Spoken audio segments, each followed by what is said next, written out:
Biaya produksi. Biaya produksi adalah biaya-biaya yang harus dikeluarkan untuk terjadinya produksi barang. Pengertian menurut para ahli. A. Menurut Amin Wijaya Tunggal, biaya produksi merupakan biaya-biaya yang berhubungan dengan produksi suatu item, yaitu jumlah dari bahan langsung, upah langsung, dan biaya overhead pabrik. B. Menurut Mulyadi, biaya produksi adalah biaya-biaya yang terjadi untuk mengolah bahan baku menjadi produk jadi yang siap untuk dijual. C. Menurut Hansel dan Mawan, biaya produksi adalah total biaya yang berhubungan dengan proses pembuatan barang dan penyediaan jasa. D. Menurut Muhammad Nafarin, biaya produksi adalah seluruh biaya yang berhubungan dengan barang yang dihasilkan, di mana di dalamnya terdapat unsur biaya bahan baku, biaya tenaga kerja, dan biaya overhead pabrik. Proses pembuatan barang dan penyediaan jasa. D. Menurut Muhammad Nafirin, biaya produksi adalah seluruh biaya yang berhubungan dengan barang yang dihasilkan di mana di dalamnya terdapat unsur biaya baku, biaya tenaga kerja, dan biaya overhead pabrik. E. Menurut Sutrisno, biaya produksi adalah biaya yang dikeluarkan untuk mengolah bahan baku menjadi produksi jadi. Unsur biaya produksi. Unsur biaya produksi, biaya bahan kayu, biaya overhead, biaya produksi. Biaya produksi diakumulasi dari semua biaya yang dibutuhkan dalam proses produksi dengan tujuan yang dibutuhkan dalam proses produksi.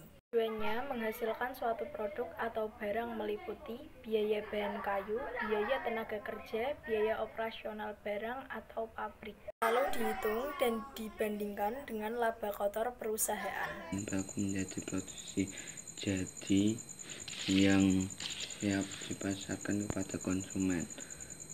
Biaya bahan baku, biaya tenaga Produksi, produk, transportasi, dan logistik, terutama logistik sama halnya dengan harga pokok.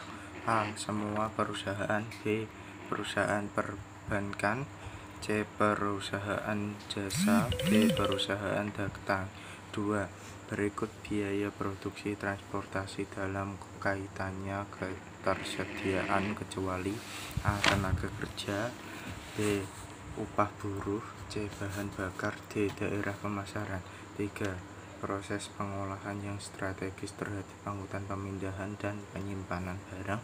Suku cadang barang jadi dari supplier di antara fasilitas perusahaan dan para pelanggan disebut A. Transportasi. B. Bongkar maut. C. Logistik. D. Manajemen logistik. 4. Fasilitas bongkar maut dalam pergerakan angkutan multimedia yang disesuaikan dengan besarnya. A. Biaya transport. B. Muatan yang diangkut. C. Biaya jasa sopir. Dan D. Biaya bahan bakar. 5. Berikut yang bukan termasuk unsur biaya produksi overhead adalah A. Bahan baku. B. Biaya waktu nungguin doi balas cat. C. Overhead. D. Tenaga kerja. 6. Yang bukan termasuk biaya adalah BBM, tenaga kerja, pajak, restitusi. 7. Pemrosesan pesanan, transportasi, persediaan, penanganan barang, struktur fasilitas, serta sistem informasi dan komunikasi merupakan bagian dari kegiatan. Dan berikut bukan termasuk unsur-unsur dari logistik, yaitu A. Manufaktur. B. Pemasokan. C. Pemerintahan. D. Distribusi. Dan berikut pihak yang terlibat dalam manajemen transportasi kecuali A. Shipper. B. Receiver. C. Government. D. Produsen. Laporan yang digunakan untuk mengetahui informasi mengenai hasil yang didapatkan oleh suatu perusahaan merupakan tujuan dari A. Laporan laba rugi. B. Neraca